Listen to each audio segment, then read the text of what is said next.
The investigation this Tuesday night into the flight that flipped over at Canada's busiest airport. The first-hand accounts from passengers. And I was looking down and just seeing like sparks. What may have gone wrong and the worries about air safety. Ukraine shut out of peace talks. What the U.S. and Russia could end up doing. Gearing up for a heated battle on the ice. Everyone in that dressing room is here to fight for their country. The final showdown between Canada and the U.S. at the Four Nations Face-Off. And Lucille! Watch out for Lucille! why did this baby seal cross the road?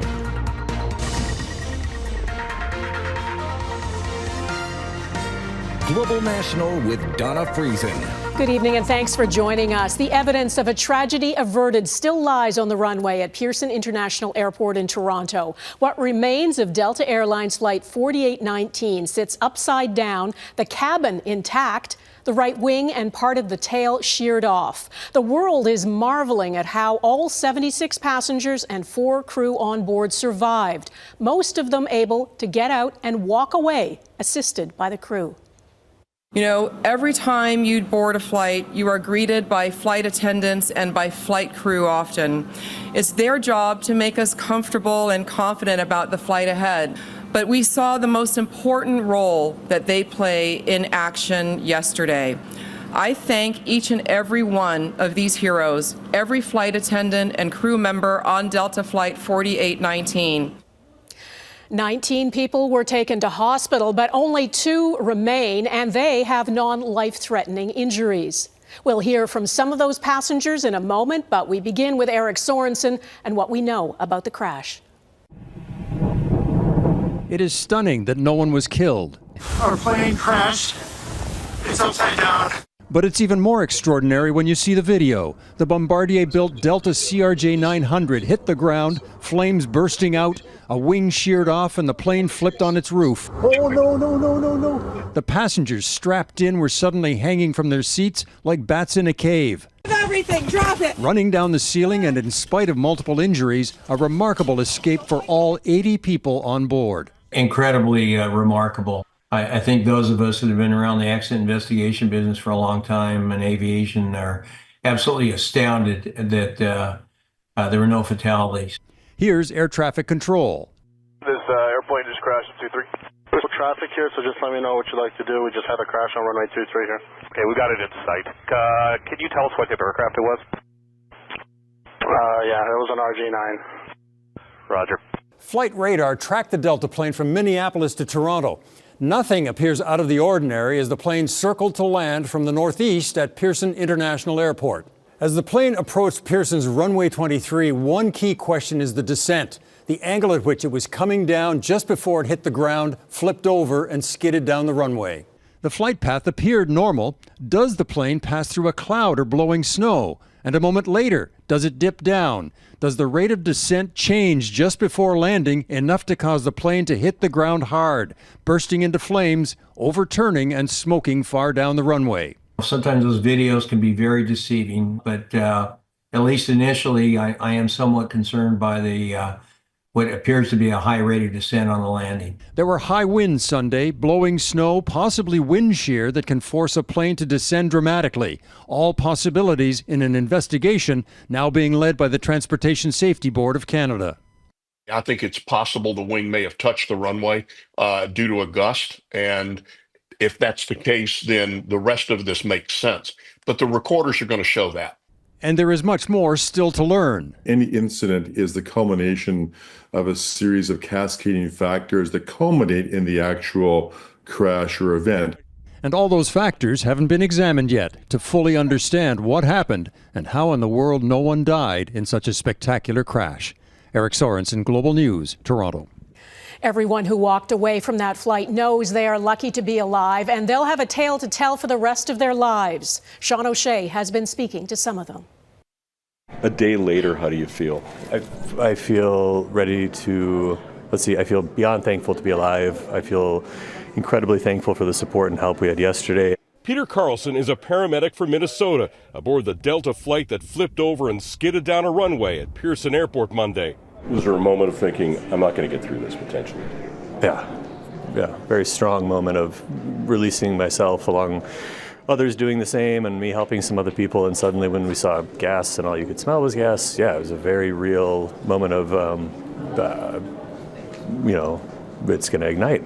The plane's wing torn off and leaking fuel. Passengers already in shock suddenly feared their situation could get worse. And then all of a sudden I just remember being fully sideways, and I was looking down and just seeing like sparks and flames and whatever was grinding against the ground. Pete Kukov recorded this video of passengers hurrying out a couple of rows away, while Peter Carlson recorded a message for his family back home.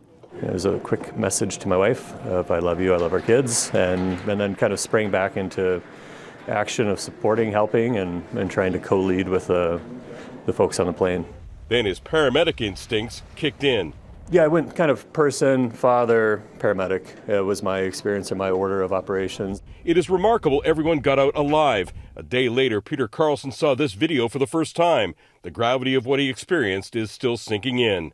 I didn't think it could get more scary, more real, and then I saw that and it got more scary, more real. Carlson came to Toronto for a paramedics conference. Tuesday, he was recognized there by his peers. Pete extricated, literally dragged someone out of that aircraft to safety, knowing that his own life could very well have been at risk. Honored as a responder and a survivor. To this event, these people are giving me that protection, that space, so I feel amazing. Peter Carlson told me passengers were advised the weather was bad in Toronto and some expected a hard landing. The key, he said, was that everyone was buckled in and was able to get out. Donna? Sean O'Shea at Pearson International Airport. Thanks, Sean. It is human nature to see the aftermath of an air crash and wonder what might happen when you next board a plane. Well, the fact is commercial air travel is exceedingly safe. A professor at the Massachusetts Institute of Technology has found the risk of a fatality from commercial air travel was 1 per every 13.7 million passenger boardings between 2018 and 2022. And air travel has become roughly twice as safe each decade, dating back to the late 1960s, even though far more planes are in the sky now. Heather Urix-West reports. It is a shocking image. A commercial passenger plane upside down and in pieces. The near disaster in Toronto, just the latest in a series of terrifying air incidents in recent weeks. Travelers say they can't help feel concerned. I kind of was wondering, are we just hearing about it more and this is a normal statistic of things that happen, but I don't think that's really it. And I will say that it has also stopped me from booking travel to the United States. In the 3 weeks since 67 people died when a passenger jet collided with a Black Hawk military helicopter over Washington, D.C., there have been 3 more fatal incidents involving planes. On January 31st, an air ambulance crashed near a mall in Philadelphia, killing all 6 people on board and 1 on the ground. Then on February 7th, another crash off the coast of Alaska killed 10. And a 78-year-old pilot died on February 10th when the private plane he was flying crashed into another aircraft on an Arizona runway. There has been a spike of these fatal accidents happening, but if we look into the statistics, the safety rate is still very good. Remember, we're millions and millions of flights around the world. With no clear links between the cases, aviation experts call the series of accidents a product of unfortunate coincidence and not a sign of a greater problem industry-wide. If you go back to the Washington National Airport accident, that was the first fatal air accident in the lower 48 since 2009. That is a remarkable period of safety. Modern regulations have improved safeguards and in-flight crews are trained for speed and thoroughness. Still, there will be lessons learned from each crash for the industry as a whole, but for passengers too. I would say, please have your seatbelt on, regardless of the seatbelt sign. Always strap yourself in. Because while the chance of an emergency may be unlikely, every precaution could mean the difference between walking away, sustaining injury, or something worse. Heather Urix-West, Global News, Calgary. In the U.S., aviation safety experts are raising the alarm about the firing of employees at the Federal Aviation Administration. The head of the Professional Aviation Safety Specialists Union says nearly 300 people at the FAA were let go by the Trump administration, and that, it says, will increase the workload of a workforce already stretched thin. It is the latest layoff in a cost-cutting drive led by Elon Musk's Department of Government Efficiency. The union called the firings shameful and says those affected include safety inspectors, maintenance mechanics, and systems specialists. Russia and the U.S. met in Saudi Arabia today to discuss the future of Ukraine without anyone from Ukraine at the table. Russia agreed to start negotiations towards peace without offering a single concession. The man leading the American delegation, Secretary of State Marco Rubio, said he sees extraordinary opportunities for both Russia and the U.S. And as Jackson Proskow reports, much of the rest of the world, including Canada, is left looking on and alarmed. A face-to-face meeting marking a stunning about-face for the U.S. as it seeks friendlier terms with Russia and looks to decide the future of Ukraine. We did not just listen, but we heard each other, said Russia's foreign minister. The meeting was meant to reset relations and offer a powerful sign to the world about President Donald Trump's willingness to engage with Russia's Vladimir Putin. I think it's important to have this meeting because we haven't really had much engagement with the Russians for almost 3 years. The two sides agreed to restore normal diplomatic channels and move ahead with talks to end the war in Ukraine.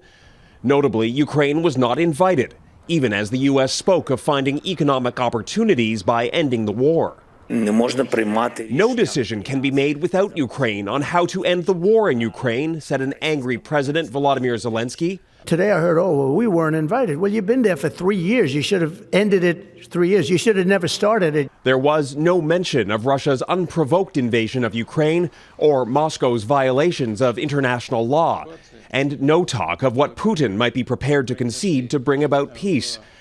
Trump also says he supports Russia's calls for new elections in Ukraine as part of any peace deal. Russia wants to do something. They want to stop the savage barbarianism. Ukraine's defenders are incensed.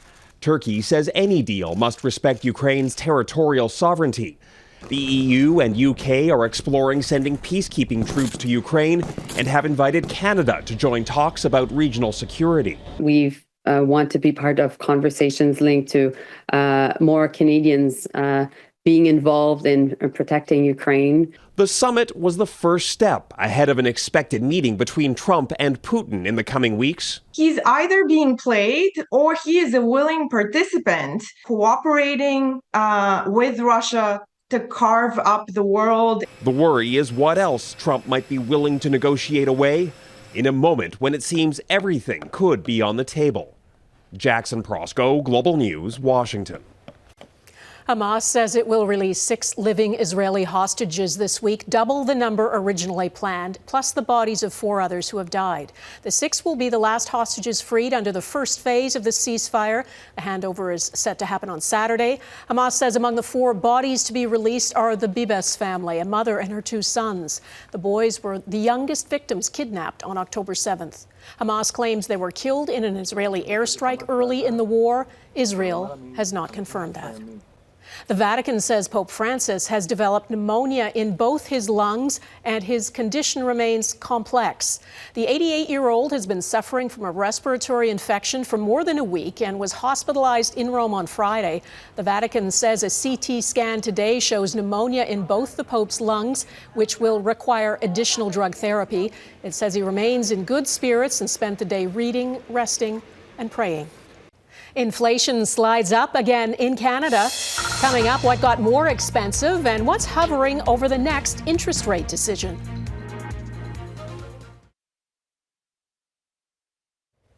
Canada's inflation rate ticked up last month to 1.9%, mainly due to the increases in energy prices.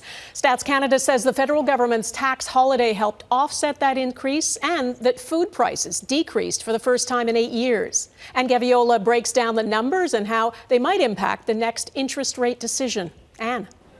This is the first full-month snapshot we're getting for 2025, and it includes the federal tax holiday, which ran from mid-December until mid-February. Overall, it had a dampening effect on inflation. January marks the 6th month in a row of inflation running at or below the Bank of Canada's 2% target. Without the HST holiday, inflation would have been running at 2.7%, so higher than what we've seen in recent months. January prices for toys and games plunged nearly 7%, restaurant prices down more than 5%, and we paid 3.6% less for alcohol. And for the first time since 2017, food inflation wasn't a huge factor. Overall food prices actually fell, but it wasn't quite enough to offset higher energy prices. We paid more at the pumps and for natural gas, new vehicles, shelter, and household goods. It's a lot of mixed signals for the Bank of Canada, although we do expect them to hold rates at their next meeting. Tariff uncertainty still looms large. A U.S. tariff is effectively a tax on the American importer of a Canadian good and U.S. consumers. But retaliatory tariffs stoke inflation in Canada. And if it comes to that, the bank will probably, in a tariff situation, want to get down to a neutral rate, which we think is around 2%, as quickly as possible. But of course, they're trying to weigh what what President Trump is saying, week to week, day to day, hour to hour. So it's very difficult for the bank to maneuver. The central bank has a lot of cross currents to consider ahead of its next interest rate decision on March 12th. Donna? And Gaviola in Toronto. Thanks, Anne. Winter turns deadly ahead. The warning from authorities as extreme weather blankets the country.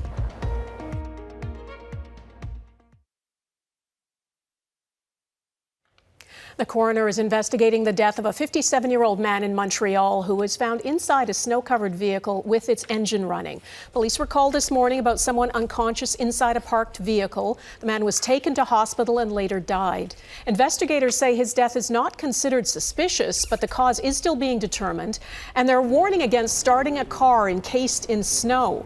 Blocked tailpipes can lead to carbon monoxide buildup inside vehicles. More than 74 centimeters of snow fell in Montreal between Thursday and Sunday. Toronto is also digging out from those back-to-back snowstorms, and more is on the way. Environment Canada has issued winter weather warnings across the city, and there are also extreme cold warnings right across the prairies. Meteorologist Tiffany Lizet is looking at the weather picture for us tonight. Tiffany.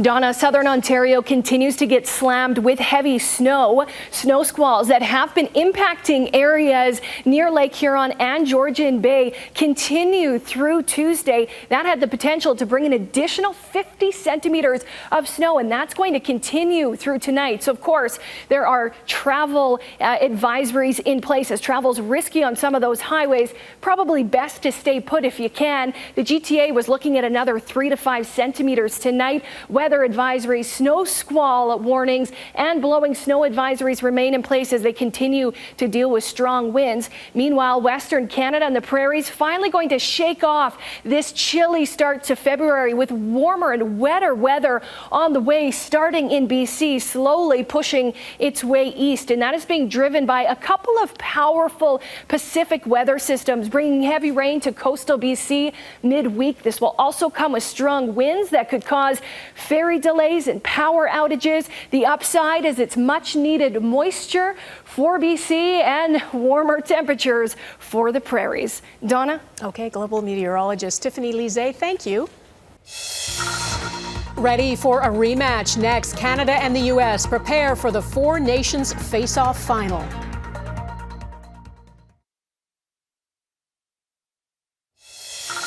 Police in Connecticut are trying to figure out why this seal was trying to cross the road. A baby gray seal was discovered on a downtown street several blocks from the closest river. Police stayed with the seal pup until a local aquarium picked it up. It says the pup was lethargic and dehydrated, but is being nursed back to health before being released into the wild. Hockey fans can hardly wait for Thursday night. Canada and the U.S. face each other in the Four Nations face-off final, a rematch of Saturday's electric game in Montreal. This time the game is in Boston, and it's Canada's turn to play in a less than friendly environment. Mike Armstrong has a preview of what players on both teams are calling the biggest game of their lives. It's the rematch both teams say they wanted. Saturday's game started with 3 fights in the first 9 seconds. No one's expecting quite the same fireworks Thursday, but no one's saying it's impossible either. we just know it's going to be an intense game. It's going to be an emotional game again. Everyone in that dressing room is here to fight for their country, and it means so much for them. The excitement, the anticipation, how badly we want it. It's right up there with Stanley Cup finals. Now, this tournament took the place of the All-Star Game this season, an event that seems to get less interesting and important every year. After Saturday night's game, it's hard to imagine going back. That might have been the highest level of hockey ever played. The NHL doesn't usually get much attention from Fox News, but Team USA's general manager was a guest Monday talking about the excitement and the politics around the game. Bill Guerin says his players used the booing of the national anthem in Montreal as inspiration, and that the team hopes to have a special guest for the final. We would love it if President Trump was in attendance. We have a room full of proud American players and coaches and staff.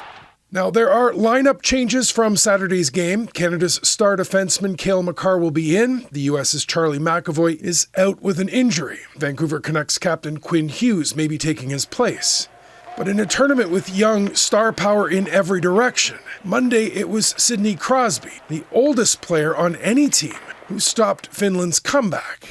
It's inspiring to watch your idol every day, and I feel honored to just be sharing the same jersey as him. Mike Armstrong, Global News, Montreal. That is Global National for this Tuesday. I'm Donna Friesen. Tonight's Your Canada is a Soyuz, British Columbia. We'd love to see your Canada. Please email it to globalnational@globalnews.ca. And thanks for watching. Hope to see you here again tomorrow. Bye-bye.